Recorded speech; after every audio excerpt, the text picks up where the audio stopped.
पाहूया पुढील महत्त्वाची बातमी। नागपुरात डागा रुग्णालयातून बाळाची चोरी करण्यात आलेली आहे। पोलिसांकडून संशयित महिलेचा सध्या शोध सुरू आहे। नवजात बाळ चोरीच्या घटनेनं परिसरात आता एकच खळबळ माजली आहे। या ठिकाणी बाळाची आजी त्या बाळाला इंजेक्शन देण्यासाठी वार्ड नंबर 3 मध्ये त्या ठिकाणी घेऊन गेलेली होती तपासणीसाठी।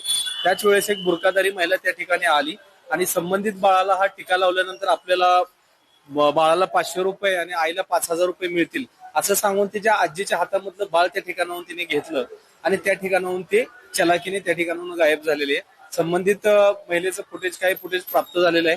त्याच्या अनुषंगाने आमच्या टीमा बस स्टँड असेल, रेल्वे स्टेशन असेल, ऑटो असतील तर आपल्या माध्यमातून सुद्धा मी विनंती करतो की महत्वाचे जे ऑटो चालक आहेत, ऑटो चालकांनी जर अशी कुठली महिला बघितलेली असेल तिच्या हातामध्ये एक दिवसाचं पांढरे आणि लाल कपड्यातली जे बाळ आहे आणि मुलगी आहे ती आणि 1 दिवसाचंच वय आहे, हे अशी जर मुलगी कुणाला दिसली तर निश्चितच आम्हाला तात्काळ कळवावं।